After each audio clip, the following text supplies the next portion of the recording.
முருகன் பக்தர்கள் அனைவருக்கும் அன்பு வணக்கங்கள். என் அன்பு குழந்தையே, இப்பொழுது உன் வாழ்க்கையில் நடக்கும் பாதி விஷயங்களுக்கு உனக்கு பதில் தெரியவே இல்லை. ஏன் இப்படியெல்லாம் நடக்கிறது என்று உன்னை நீயே கேள்வி கேட்டு கொண்டு தான் இருக்கிறாய். வாழ்க்கையில் பல நபரை சந்திக்கின்றாய். அதில் ஒரு சில நபரால் உன்னுடைய வாழ்க்கையில் பல தாக்கமும் மாற்றமும் ஏற்படுகின்றது.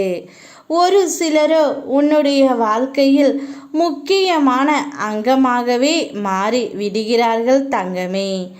எதற்காக நீ அவர்களை சந்தித்தாய்? எதற்காக அவர்களின் மீது இவ்வளவு பாசம் வைத்து இருக்கின்றாய் என்று கூட தெரியாமல் அதீத அன்பும் கண்மூடித்தனமான நம்பிக்கையும் வைத்து விடுகின்றாய்.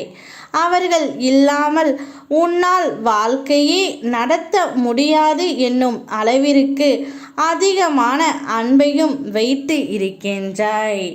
அவர்களுடன் நான் எப்பொழுது கை சேரப் போகின்றேன் என்று பல கேள்விகள் உனக்குள்ளே இருக்கின்றது. இதை முழுமையாக கேள் தங்கமே. அனைத்திற்கும் விடை நிச்சயம் கிடைக்கும். இது உன்னுடைய வாழ்க்கையாக இருந்தாலும் உன்னால் அம்மா அப்பா என்று யாரையும் தீர்மானிக்க முடியாது. உன்னால் அவர்களை அடையாளம் காட்ட முடியும். ஆனால் நீ தேர்ந்து எடுக்கப்படுவது உன்னுடைய நண்பர்களையும் உன்னுடைய துணையும் மட்டுமே உன்னால் தேர்வு செய்ய முடியும். ஆனால் அதிலும் பல பிரச்சனைகள் சூழ்ந்து தான் இருக்கின்றன. உன்னால் யாரையும் உருவாக்க முடியாது.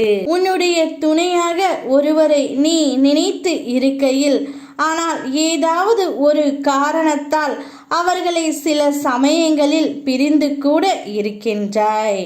மனம் ஒத்து வராமல் கருத்து வேறுபாடுகளால் நீ உன்னுடைய நண்பர்களையும் உன் துணையையும் பிரிந்து இருக்கலாம்.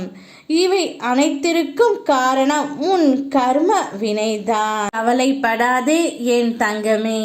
உனக்கு என்று விதிக்கப்பட்டது நிச்சயம் உன்னை வந்து சேரும். யாரெல்லாம் உன்னுடன் இருக்க வேண்டும் என்று நான் தீர்மானித்து இருக்கின்றேனோ அவர்கள் அனைவரும் உன்னுடன் தான் இருப்பார்கள். நிச்சயம் இந்த பிறவியில் நீ நினைத்த நபர் மட்டுமே உன்னுடைய துணை. இதுதான் இப்பிறவியில் உன்னுடைய விதி.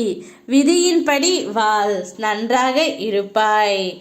யாமிருக்க பயமேன். ஓம் முருகா.